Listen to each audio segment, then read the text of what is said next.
Good morning and welcome into First Pitch. I'm your host, Ty Comer, along with head coach, as always, Ryan Brittle. Busy week this week. We just had coach and a huge one coming up. We'll get to that in a little bit. But let's start last Tuesday. After the show, we headed on down to what I like to call God's country at Eastern Mennonite. Back home. Back home, yeah. And we pulled out a win 10-8, which was we came out and we scored 4 runs in the top of the first inning, and then they came right back and put a 6th spot on us. They hit the ball as hard as I've seen anybody hit it in one inning all year long. I got my wind sprints in that day because we were running back and forth. The balls were flying in the gap, and we were throwing strikes. Daniel Wade was on the mound. He was throwing strikes, and they were just absolutely tattooing everything that he threw up there. But kudos to Daniel Wade. He stuck it out. He ended up pitching 3 innings. The third inning pitch was a shutout inning, and we kind of chipped away and battled away and found a way. I don't think we gave up maybe 2 hits the rest of the game. After the second inning, we might have given up 2 or maybe 3 hits the rest of the way, and found a way to score a few runs and ended up winning 10-8. So it was a good team victory for us, and good to get on the road and get a win under our belts. Yep. And then we headed to Averett this weekend, big conference matchup. We needed to win 1 to secure a second-place seeding in the conference tournament this week, and we went ahead and got that out of the way on the first day, 1-6-2. So we kind of changed up our pitching a little bit. We knew we needed 1 win or a Greensboro win or a LaGrange win and a LaGrange win to kind of lock us into the 2 spot in the conference tournament. And so we started Dylan Weaver on Friday and followed him with Turner, and both those guys pitched really well and ended up coming out on the good side of that. LaGrange won that night as well, and that kind of locked us into the 2 hole. So we held our pitching back this weekend. Hunter Peck and Joey Pride both pitched an inning in relief on Saturday, and both should be rested up, ready to go for the conference tournament starting Wednesday. Saturday we came out on the short end of the stick. We lost 5-4, and really tied. I told the team this after the game is we didn't really compete. I didn't think we competed on Friday or Saturday, really. Right. It was kind of a ho-hum couple of days. I thought we did much better on Sunday. We came out and we had some energy about us. We competed well, and we ended up winning that game 9-1. Daniel Wade took the mound again through 3 innings and threw well those first 3 innings. And another guy that's been coming along, Braxton Wheeler, threw 3 shutout innings, didn't give up a hit in those 3 innings, and so we came out on 9-1 victory, won the series. Would like to have gotten all 3, but won the series and headed into last night, last game before the conference tournament. Yeah, we'll talk about that. But I want to go back to what you just said. Braxton Wheeler, you want to talk about energy and a kid that really, really, really wants to win. And that kid, he showed up on Sunday. I don't think he traveled the first 2 days because we knew he was coming in relief on Sunday. But when he came, the energy came along with him. He is our energizer buddy. He is. No question. And you need that. You got to have that. And Brack's a guy that even when he's not pitching, when he's not going to pitch, he's involved in the game. He's doing a chart, doing the iPad Game Changer, or leading on the cheers. Yep. And always doing that regardless of what he's doing. And so he's great. He's a great teammate, great to have around. And I always tell our guys too, the best thing you can be known as is a great teammate. Definitely. And like you said, he has been coming along. His last 2 or 3 outings have been pretty shut down. If we can get him to slow stuff down in his mind, yeah. See, the energy transfers from wherever he's at to the mound, and sometimes that energy just needs to be channeled. It is sometimes all over the place, but if we can get him channeled in the right direction, he does a fine job. Right. So then, like you said, last night we played Eastern Mennonite here on the home field here at Panther Field, and boy, I'm going to be honest, that was ugly. It was ugly. We set baseball back maybe 50 or 60 years last night. Yeah.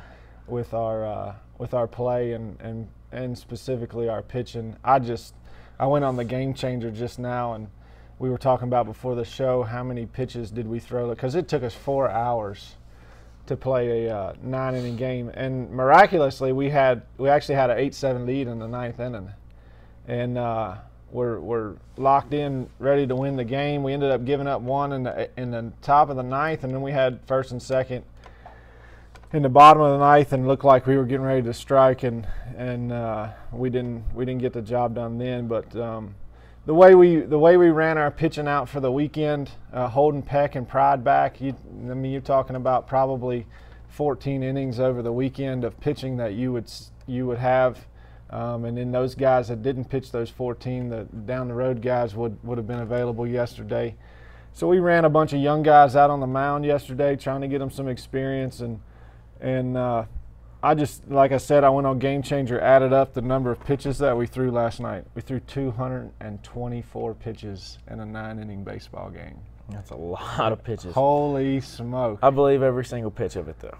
Oh, it was hard to stand up on that concrete in the dugout, and I know it was hard to stand on the field with a pair of spikes on your shoes watching all that go on. Yeah.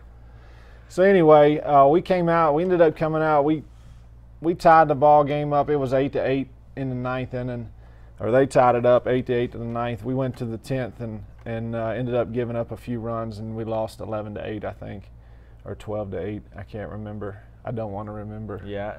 But all that is now behind us. Right. Everything that we've done this season is behind us. We're 20-15.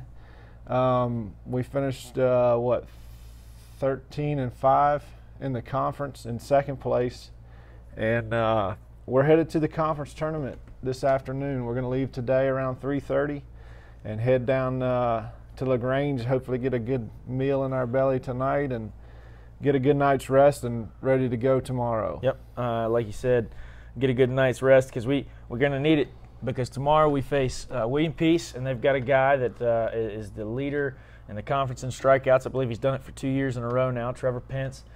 He will be a tough matchup. Pitched 8 innings here, 8 strong. I believe he went 8 innings pitched, 6 hits, struck out 8. So he's strong. But I will be really intrigued to watch the matchup between him and Hunter Peck, because there's the number 1 and 2. And when he pitched here, he pitched against Dylan Weaver, and we still got the win there in that game. Weaver pitched a good ball game as well. So. Yeah. So we'll have, I don't think there's any secret, we'll have Hunter Peck on the mound tomorrow. And I assume that they'll throw Pence. I don't know. He pitched 8 innings on Friday against Greensboro on their conference game, so he'll be coming back on 4 days rest, which really doesn't matter for him. His stuff's good enough to where he can come back on short rest and still dominate your team. Right. And anytime you get in a conference tournament setting,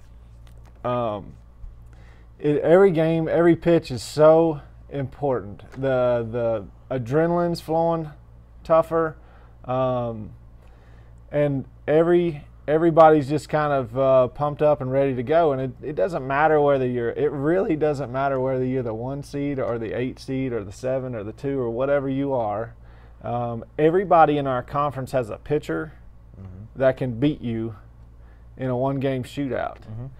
And so when you get in those situations, typically the team that relaxes the quickest is the one that's going to have the most success. And you have to execute bunts, you have to play good defense, and you have to throw strikes. And that'll give you an opportunity to win a game. And we play William Peace. I know that they'll be ready for us. We had 2 walk-off wins against them. We came back in the 9th inning twice against them. And they're a really good club. They got a couple hitters in the middle of their order that are really, really good hitters, and certainly they got some pitching on the mound that can get it done. So it's going to be fun. It's going to be exciting. It's one of those times when you get into the conference tournament, you're rarely in your career, opening day, conference tournament, first game, you get to feel those butterflies inside, the excitement of playing for a championship, and so tomorrow will be that for us, and we look forward to it. Yep. Yep. So it is slated for Wednesday at 4:30, and I'm really ready to go. This is exciting. You know, it's all on the line, and like you said, every pitch is kind of amped up, and it's kind of the people that have been there before. It's kind of their job to let the other people that haven't been yet know that, look, this is how it is, and this is what to expect.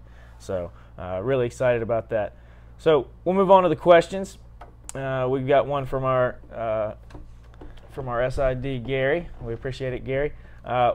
What does it take to get the team ready for a 4-day, 8-team tourney? Because, you know, usually during the season we play 3-game series, sometimes on a Friday, Saturday, Sunday. But in this one, you've got a 4-day tournament with 8 teams in it.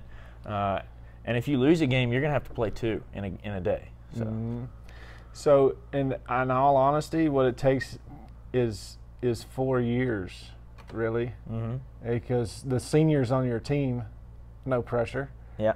The seniors on your team have to be the ones that show the calm confidence that's needed in order to make a run through the tournament. The other thing I'll say about making a run in the tournament, and this is so important, and I said this before the year started. We have to love LaGrange, Georgia.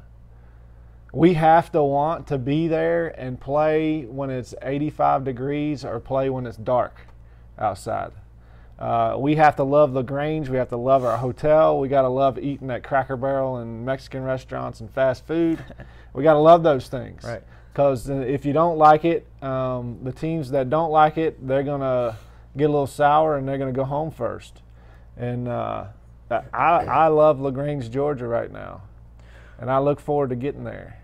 Well, I'll tell you what, being a second seed and not winning the conference in the regular season is almost a blessing in disguise, I believe, for us. Because last year we won the conference in the regular season, and I felt like we went into the tournament with the correct mindset. But once we lost that first round matchup with Averett, the 8 seed, it seemed like guys just kind of checked out. It took the edge off of us. It did. Winning the conference championship last year, I thought, took the edge off of us. Of course. And hopefully, I think we do, but hopefully we'll have that edge on us this year because, you know, in all honesty, it is a 1% chance that we'll get an at-large bid to the regional. Yeah. And I got a regional advisory committee call tomorrow, and we'll know a whole lot more then, but I'm pretty sure it's going to be about a 1% chance we get an at-large to the regional. So we have to win the conference tournament in order to get in there. Right. And there's some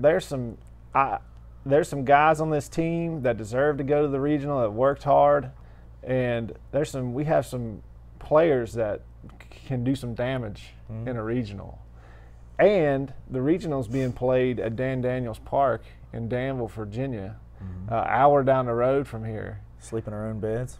We could, and that would be exciting to do. So we got work to do. We're ready to go, but as far as the conference tournament goes, and Gary's question, you know, we've already talked about a couple things. One other thing is you take it one pitch, one inning at a time. You got to win the first game, and you don't worry about any of the rest of them. Right. Because it might rain tomorrow.